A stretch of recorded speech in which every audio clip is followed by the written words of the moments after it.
ఇక ఏపీ శాసనమండలి సమావేశాలు కూడా ప్రారంభమయ్యాయి. లైవ్ ద్వారా చూద్దాం. మీరు దయచేసి మీ అడ్జర్న్మెంట్ మోషన్ ఇచ్చారో చైర్మన్ గారికి ఇవ్వండి. చైర్మన్ గారు రూలింగ్ ఇచ్చారు దానికి. సార్ హౌస్ లో ఈ విధంగా ప్రవర్తించడం ఏమాత్రం సబబు కాదు.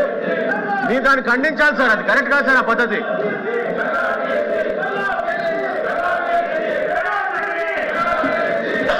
క్వశ్చన్ అవర్ జరుగుతుంది. మీరు ఇచ్చినటువంటి వాయిదా తీర్మానం తిరస్కరించమైంది. క్వశ్చన్ అవర్ మొదలైంది. మీ క్వశ్చన్లు కూడా ఉన్నాయి. మంత్రులు సిద్ధంగా సమాధానం చెప్పడానికి ఉన్నారు. దయచేసి కూర్చోండి.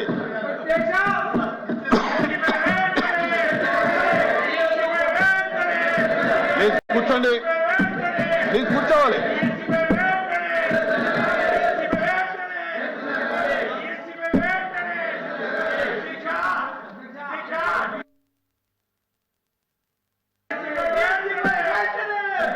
Question number 14434 civil supplies minister గారు మనోహర్ గారు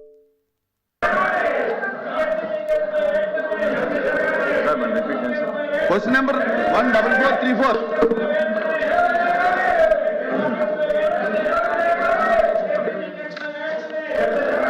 స్పీకర్ సార్, మొదటి ప్రశ్నకు సమాధానం లేదండి.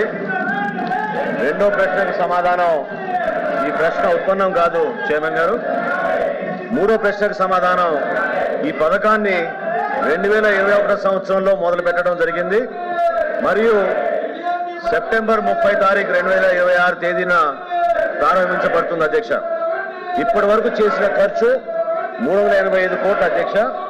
అయితే మనందరం కూడా ఇక్కడ గమనించాల్సిన విషయం, పులివెందుల నియోజకవర్గంలో గతంలో వైఎస్ఆర్సీపీ ప్రభుత్వం ఆనాటి ముఖ్యమంత్రి ఆయన అక్కడ శాసనసభ్యుగా ఉన్నా కూడా వారి హయాంలో శాంక్షన్ అయిన ఈ వర్క్ ని కనీసం వాళ్ళు డబ్బులు కేటాయించి ఆ కార్యక్రమాన్ని పూర్తి చేసుకోలేపారు అధ్యక్ష.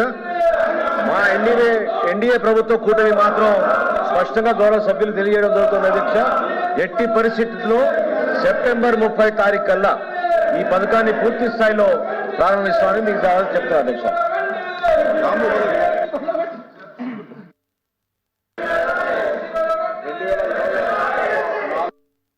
కోట్ల 420 కోట్ల రూపాయల ఖర్చుతో జలజీవన్ మిషన్ కింద 300 గ్రామాలకు మంచినీటి సౌకర్యం కల్పించాలని చెప్పి ఆ టెండర్లు పిలవడం జరిగింది. 2020లో పనులు ప్రారంభించడం జరిగింది అధ్యక్ష. ఎక్కడైనా పనులు చేసేటప్పుడు ఆ వాటర్ స్కీమ్ సక్సెస్ కావాలంటే ఇంటేక్ వెళ్ళు ఇన్ఫిల్ట్రేషన్ వెల్స్ ను పెట్టడం జరుగుతుంది అధ్యక్ష. కానీ గతంలో 1900 Sir, I request you, sir. Chairman Garu, that's not the way the house should be conducted, sir. House cannot be conducted like that, sir. Unruly behavior by the members. Me desk దగ్గరకు వచ్చి వాళ్ళు అడ్డుకోవడం అనేది correct కాదు sir. Please bring the house to order first sir. మీరు house దయచేసి మీరు సజావుగా జరిగే విధంగా సహకరించమనండి. మీరు ఆ విధంగా ఇన్స్ట్రక్షన్స్ ఇవ్వండి sir. That's not the way to run the house sir. కూర్చోండి. యాక్సెప్ట్ చేయండి, కూర్చో సార్. సార్ సభ ముందు సజావుగా జరగాలి కదా sir. Please bring the house in to order sir. మీరు సభని ఆర్డర్లో తీసుకురండి. ముందు ప్రభుత్వం నుంచి మేము సమాధానం చెప్తున్నాం. వాళ్ళని కూర్చోమని చెప్పండి. దయచేసి మీరు ఆ విధంగా వారికి ఇన్స్ట్రక్షన్స్ ఇవ్వండి సార్. మీరు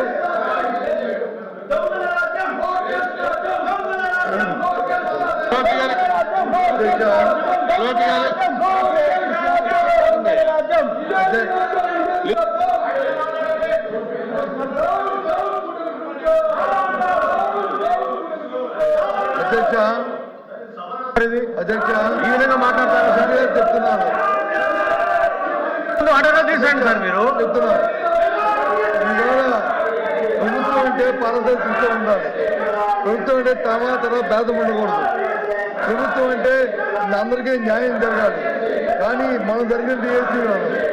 ఎక్కడ భారతదేశంలో లేని విధంగా, రాష్ట్రంలో లేని విధంగా జరిగిన అవతరణ మీద అందరూ చర్చిస్తున్నాం. ప్రజలందరూ చూస్తున్నారు. అందరూ 3 లక్షల మంది అభ్యర్థులకి ఏ రకంగా మోసం చేసి ఏ రకంగా అమ్ముకున్నారో, ఏ రకంగా వాటి వచ్చి మార్కెట్ లో సేల్ చేస్తారు. దాని మీద హౌస్ మీరు ముందు ఆర్డర్లో పెట్టండి. మీరు ఎట్లా ఇస్తారు సార్ మైక్? మీరు మైక్ ఎట్లా ఇస్తారు సార్ మీరు ప్రతిపక్ష నాయకుడికి?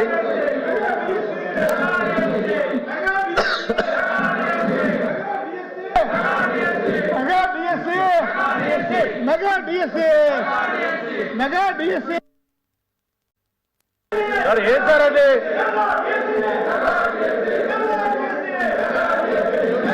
ఈ టేబుల్ ని కొడుతుంటే మీరు ఏం చేస్తున్నారు సార్ మీరు? అధ్యక్ష, చైర్మన్ గారు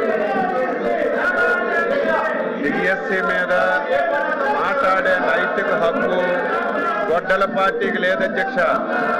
అందులో గతంలో పనిచేసినటువంటి విద్యాశాఖ మంత్రి సిగ్గుపడాలి. 5 సంవత్సరాల అధ్యక్ష, 2019 నుంచి 2024 వరకు నిరుద్యోగ యువతకి మెగా డిఎస్సి ఇస్తామని చెప్పి నోటిఫికేషన్ చేస్తామని చెప్పి 5 సంవత్సరాలు ఆస్తులు తాకట్టు పెట్టుకొని మొత్తం అప్పులు చేసి ట్రైనింగ్ చేసి ఎలక్షన్లో మాటిచ్చి మాట తప్పారు అధ్యక్ష. మాట తప్పారు. 5 సంవత్సరాలు నిరుద్యోగుల జీవితాలతో ఆడుకున్నారు. అందులో బొత్స సత్యనారాయణ గారు అధ్యక్ష విద్యాశాఖ మంత్రిగా ఉండి కనీసం వాళ్ళ గొడ్డల పార్టీ అధ్యక్షుడికి చెప్పి నోటిఫికేషన్ ఇచ్చుకోలేనటువంటి దద్దమ్మ ఈ రోజు మళ్ళీ శాసనమండలిలో మాట్లాడుతున్నారు అధ్యక్ష. సిద్ధంగా ఉన్నాం, మాట్లాడడానికి సిద్ధంగా ఉన్నాం. ఈ బుక్లెట్ పంపిస్తాం, వాళ్ళందరికీ చదువుకోమనండి. ఎక్కడైనా సరే చిన్న పొరపాటు జరిగింది అధ్యక్ష, చిన్న తప్పు జరిగితే సిగ్గుండాలి. డిఎస్సి పెట్టలేదు. డిఎస్సి పెడితే 300 కేసులు అధ్యక్ష, 300 కేసులు కోర్టులో వేశారు. కోర్టు కూడా చేమాట్లు పెట్టి మీకు సిగ్గు లేదని కోర్టులు కూడా తిట్టినా సరే మళ్ళీ శాసన మండలిలోకి వచ్చి ఇది మాట్లాడడానికి నైతిక హక్కు ఎక్కడ ఉంది అధ్యక్ష? మీరు చైర్మన్ గా డిఎస్సిని పిలవండి, డిఎస్సిని పిలవండి, అందరితో మాట్లాడండి, చర్చకు పెట్టండి. ఈ 4 రోజులు దీని మీద చర్చ పెట్టండి. మాట్లాడడానికి చెప్పడానికి ప్రతి